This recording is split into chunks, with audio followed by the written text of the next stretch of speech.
Ndabasoje kandi mbifurije kugubwa neza mwese abadahwema kutwereka yuko mudukurikiye gatanu kuri gatanu aho mwamuherereye hose, waba urwaye waba uri muzima, gusa urwaye wakwihangana, ubuzima nuko buba bumeze nyine, bihoraho cyangwa se bikageraho bikoroha cyane.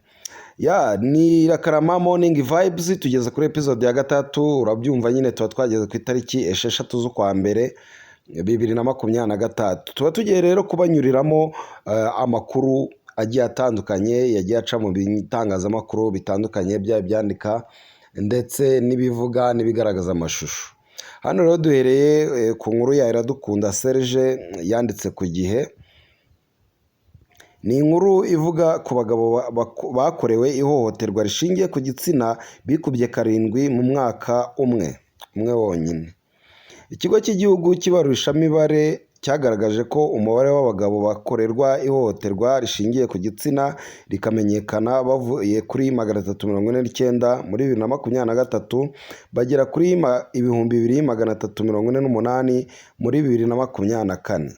Ni imibare ikubiye muri raporo izwi nka Rwanda Statistical Yearbook yasohowe n'ikigo cy'igihugu nyine cy'ibarurishamibare kuwa 31 Ukuboza 2025. Ihohoterwa rishingiye ku gitsina ni imvugo ikubiyemo ibikorwa byinshi isobanuye igikorwa icyo ari cyo cyose cyangiza gikozwe kinyuranyije n'ubushake bw'umuntu kandi gishingiye ku itandukaniro rigenderwaho muri sosiyete hagati y'igitsina gore n'igitsina gabo. Iri hohotera riri mu byiciro bitandukanye birimo irigizwe n'ibikorwa byo kubabaza umubiri, irigizwe n'ibikorwa byo kubabaza umuntu bishingiye ku gitsina mu mitekerereze cyangwa kumuteza imibabaro, iterabwoba ryo kumukorera ibyo bikorwa agahato no kumubuza umudendezo. Ibi bikorwa bishobora gukorwa mu ruhame cyangwa mu ibanga. Ihohoterwa rikorewe ku gitsina rikoreshwa havugwa ibikorwa by'uko bunyuranye, harimo gukoresha imibonano mpuzabitsina ku gahato cyangwa gufatwa ku ngufu, gukoresha imibonano mpuzabitsina ku gahato uwo bashyingiranywe no gutesha agaciro igitsina cy'umuntu. Harimo kandi guhatira imibonano mpuzabitsina cyangwa ubucakara bushingiye ku gitsina hagamijwe kwishimisha, itotezwa rishingiye ku gitsina no guhatira kurongorwa mu kibuno. Munyangane niko umwanditsi yabyanditse. Imibare y'ikigo cy'igihugu cy'ibarurishamibare igaragaza ko muri 2024 abagabo bakorewe ihohoterwa rishingiye ku gitsina bikamenyekana muri Isange One Stop Center ari 3333. Muri aba harimo abagabo 2748 bakorewe ihohoterwa rishingiye ku gitsina rigizwe n'ibikorwa byo kubabaza umuntu bishingiye ku gitsina cye. Abandi 185 bakorewe ihohoterwa rishingiye ku gitsina rigizwe n'ibikorwa byo kubabaza umubiri. Mu mwaka wa 2023 abagabo bari bakorewe ihohoterwa rishingiye ku gitsina muri rusange bari 3214, barimo 349 bakorewe ihohotera rishingiye ku gitsina rigizwe n'ibikorwa byo kubabaza umuntu bishingiye ku gitsina, n'abandi 2865 bakorewe ihohoterwa rishingiye ku gitsina rigizwe n'ibikorwa byo kubabaza umubiri. Ugereranyije imyaka ibiri ubona ko abagabo bakorewe ihohoterwa rishingiye ku gitsina rigizwe n'ibikorwa byo kubabaza umuntu bishingiye ku gitsina bikamenyeshwa Isange One Stop Center bavuye kuri 349 muri 2023 bagera ku 2748 muri 2024, bivuze ko bikubye inshuro 7.8. Muri 2019 abagabo bakorewe ihohoterwa rishingiye ku gitsina muri rusange bikamenyeshwa Isange One Stop Center bari 1704 muri 2020, 2364 muri 2021 bagera ku 2527. Muri 2022 rero abagabo bakorewe ihohoterwa bari bageze ku 2724. Muri 2023 ari nayo twareberagaho bari 3214, mu gihe muri 2024 bageze mu 3333. 2023 abagabo bakorewe ihohoterwa rishingiye ku gitsina rigizwe n'ibikorwa byo kubabaza umuntu bishingiye ku gitsina, muri rusange bari 1704 muri 2021, 2364 muri 2022 bagera ku 2527. Muri 2022 rero abagabo bakorewe ihohoterwa bari bageze ku 2704. Muri 2023 ari nayo twareberagaho bari 3214, mu gihe muri 2024 bageze mu 3333. Ku bijyanye n'abagore muri uyu mwaka wa 2024 abakorewe ihohoterwa rishingiye ku gitsina bikamenyekana muri Isange One Stop Center ni 23,152 mu gihe muri 2023 bari 21. Muri Mutarama 2025 ubushinjacyaha bukuru bw'u Rwanda bwatangaje ko mu mwaka wa 2024 bwakurikiranye amadosiye 8,129 y'abakekwaho ibyaha bifitanye isano n'ihohoterwa rishingiye ku gitsina, aho yakurikiranywemo abantu 8,222. Ngahe nguko rero iby'abagabo bahohoterwa bishingiye ku gitsina. Gusa ino mibare akenshi na kenshi uba usanga ari imibare nyine yagaragaye bakuye muri Isange One Stop Center, ugasanga hari n'ababa batarabigaragaje. Yewe no ku bagore no ku gitsina gore usanga hari abatarabigaragaje bitewe ushobora kugira ipfunwe, baranseka, ese umuntu wakubiswe n'umugore cyangwa se umugore akaba bati wenda urugero nyobora wenda nk'ikigo runaka, niba wumva umugabo wirwa mu rugo aho kugira ngo ananyubahe wenda ntashye mvuye guhaha abe yamohotera, ugasanga abantu barabiretse. Ariko nyine kubimenyesha ni nabyo bituma leta ifata ingamba. Ubwo ibyo tubivuyeho twigiriye muri entertainment. Eddy Kenzo na Bebe Cool bongeye gukozanya, nayo ni inkuru dukesha Igihe ya Widuhaye Theos. Abahanzi bakomeye muri Uganda Eddy Kenzo na Bebe Cool bakomeje guterana amagambo, ndetse Kenzo yabwiye mugenzi we ko akwiriye kuva mu byo kwirirwa mu matiku na bagenzi be ahubwo agashyira umutima ku muziki. Eddy Kenzo yavuze ibi mu gihe we na Bebe Cool bamaze iminsi mu ntambara y'amagambo. Gusa Eddy Kenzo avuga ko atazongera kuvuga kuri mugenzi we kuko igihe cyose amaze abikora nta nyungu yigeze abikuramo.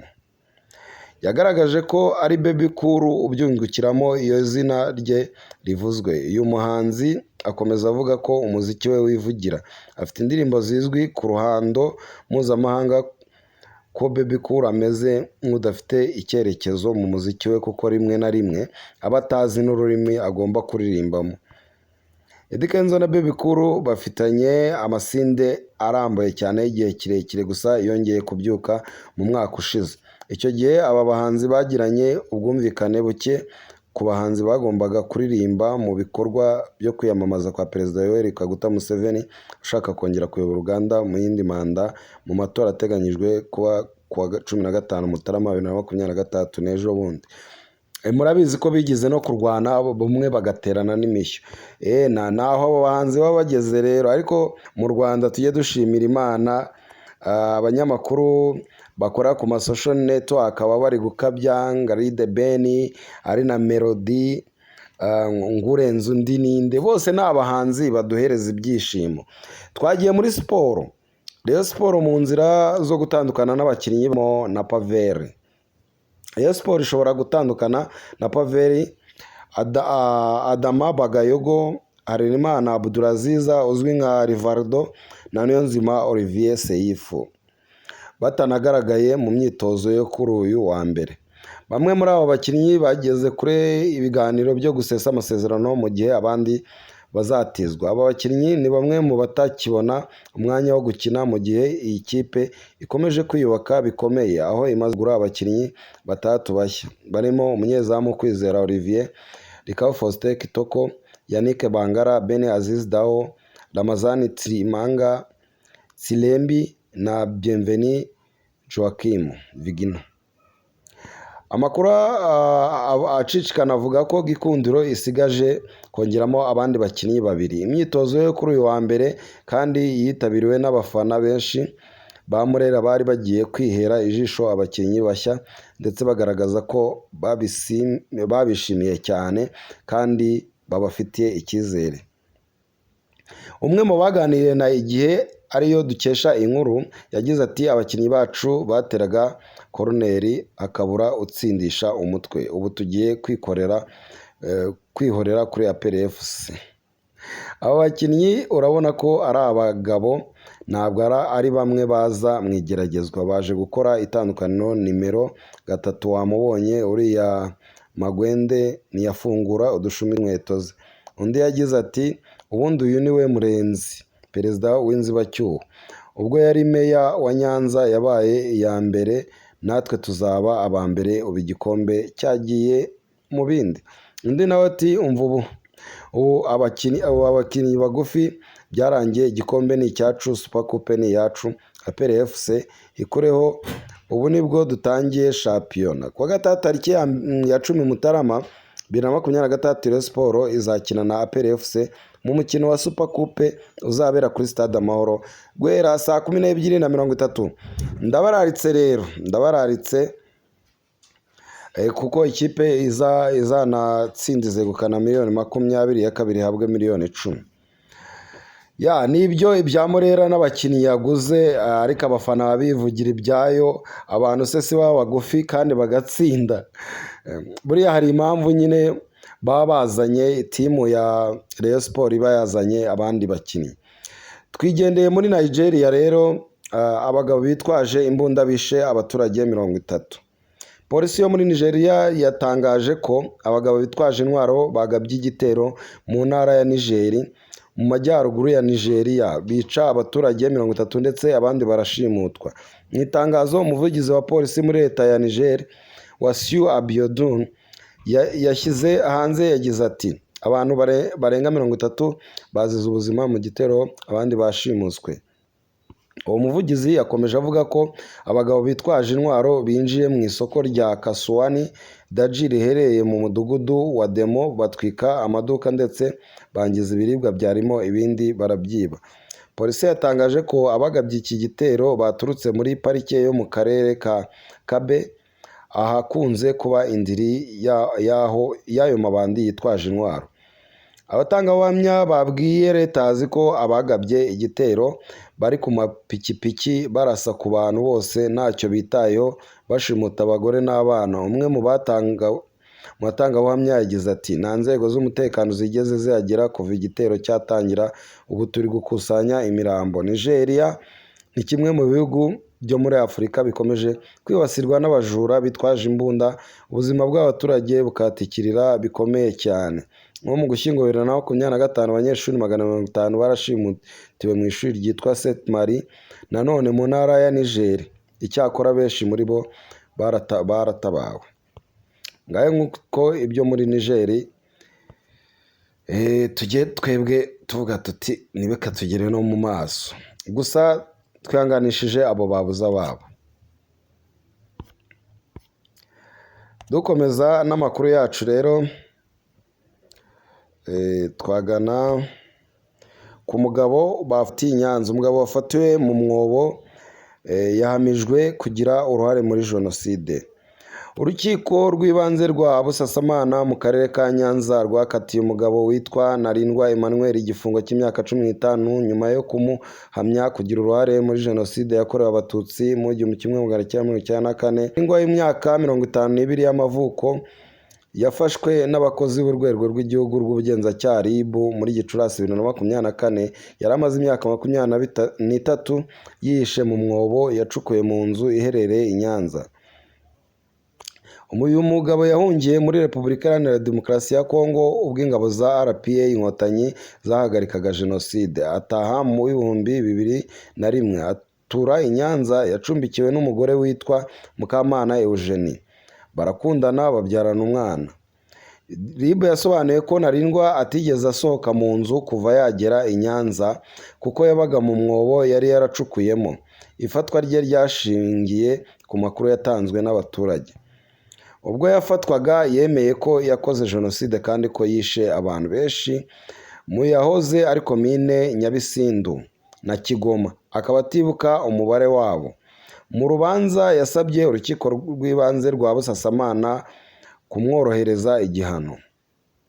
Mukamana we yararekuwe nyuma yaho bigaragaye ko ashobora kuba yarakoze icyaha cyo kutamenyekanisha icyaha cy'ubugome atabizi, kuko byagaragaye ko atize kandi ko atigeze abikitso ku cyaha cyakozwe na Ntarindwa. Ubushinjacyaha bwari bwarasabiye Ntarindwa igifungo cya burundu nk'uwagize uruhare rutagiziguye muri jenoside. bwasobanuye ko yagiye kuri bariyeri zitandukanye zafatirwagaho abatutsi akanabica ubwe.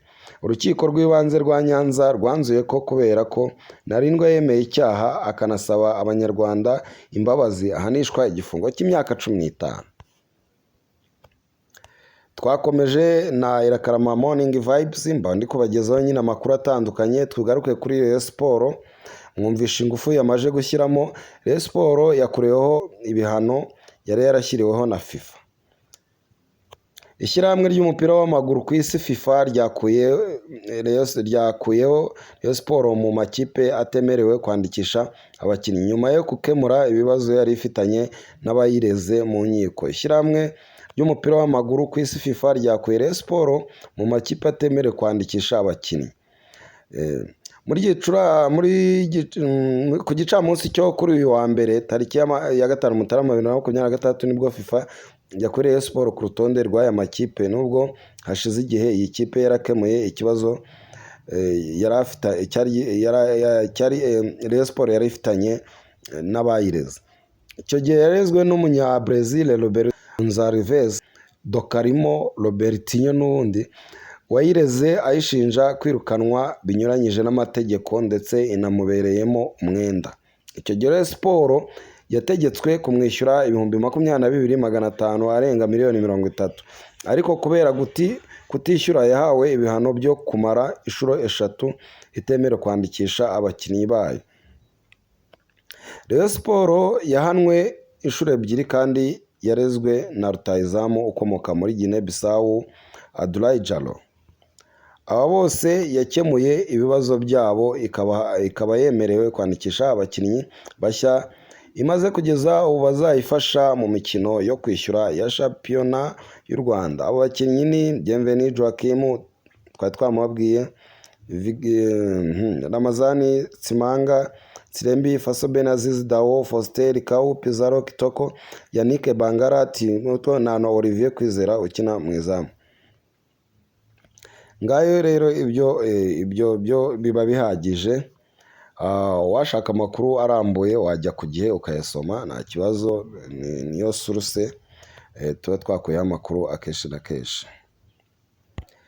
Twagiye muri politike rero mpuzamahanga. Urugo rwa Vice Perezida wa Amerika rwagabweho igitero. Perezida wa Leta Zunze Ubumwe za Amerika Vice Perezida J.D. Vance yatangaje ko urugo rwe rwatewe n'umuntu wageragezaga guhondesha inyundo ku madirishya, ari ku rwego rushinzwe umutekano w'abayobozi ba America Secret Service na polisi yo mu gace atuyemo baratabara. Yabitangaje binyuze mu butumwa bugufi yashyize kuri konti ye ya X ku wa 5 Mutarama 2023 ashimira abantu bifurije umuryango we ubuzima bwiza. Ati icyo navuga nuko umuntu wataye umutwe yashatse kwinjira mu nzu akubita inyundo ku madirishya. Ndashimira urwego rwa Secret Service na polisi ya Cincinnati yatabaye bwangu.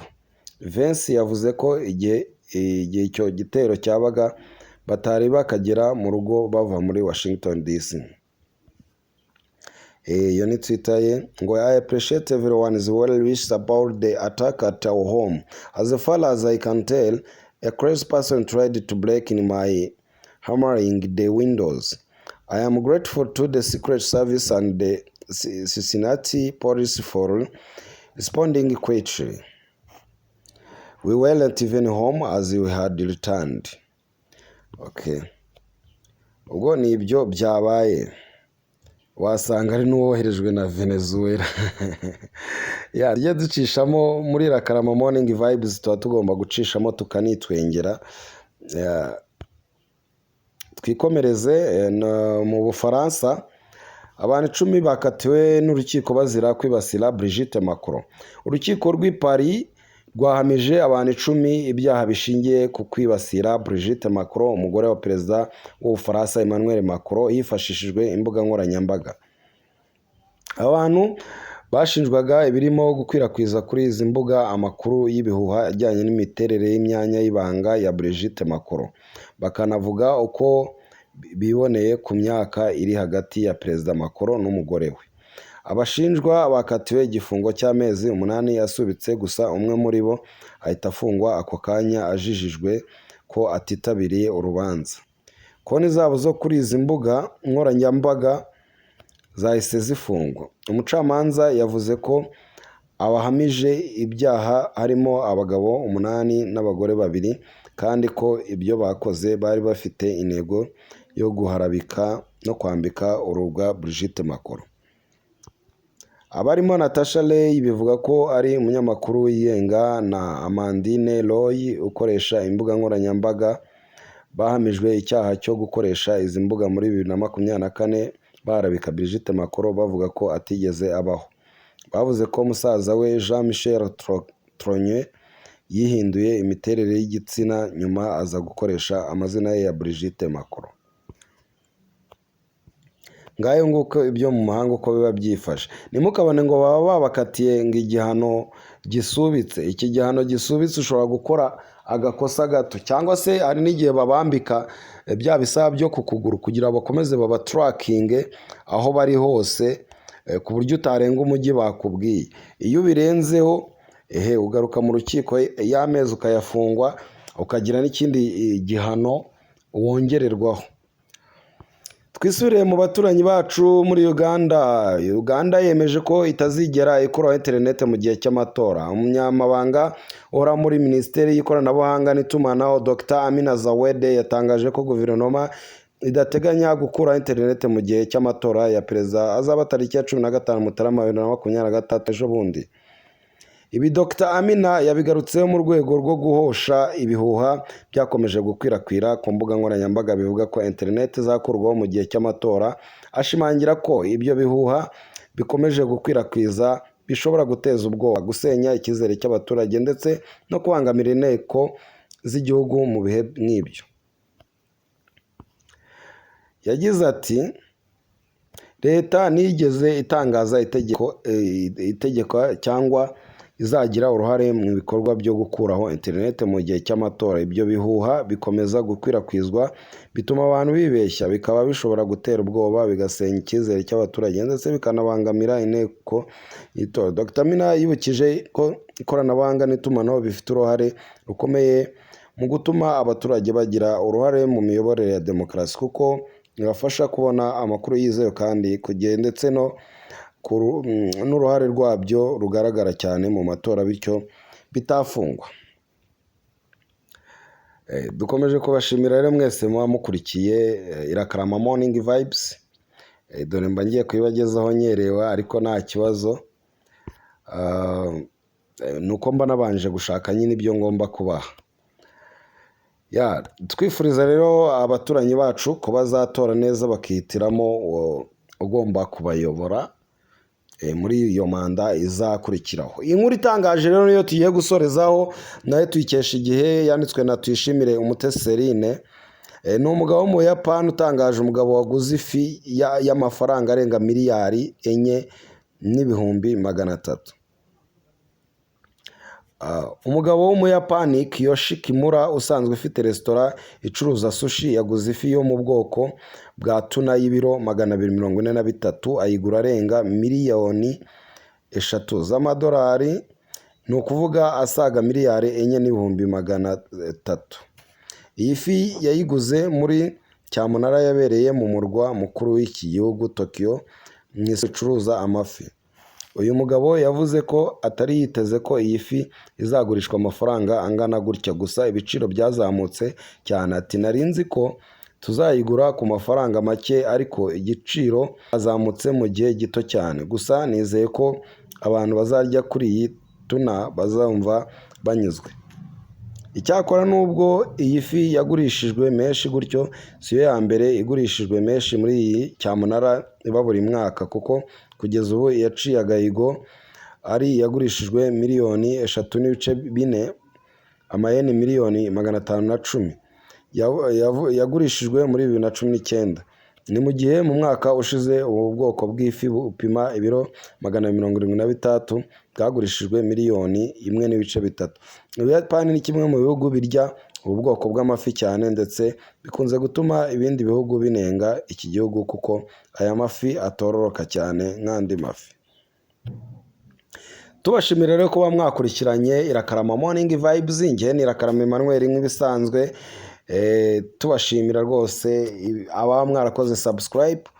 Nyamuneka nimba utari wayikora tukubaka channel tukayizamura, dore yageze ku 10,000, ariko nibwo twatangiye gushyiraho content ya Irakarama Morning Vibes. Mudufashe kabisa, buriya uteye itafari kanze subscribe ndetse ugafungura n'akazogera buri saha uko Irakarama Vibes, dore tugeze kuri episode ya 3. Irakarama Morning Vibes izajya kugeraho. Channel yo nisanzwe Nibakwe TV.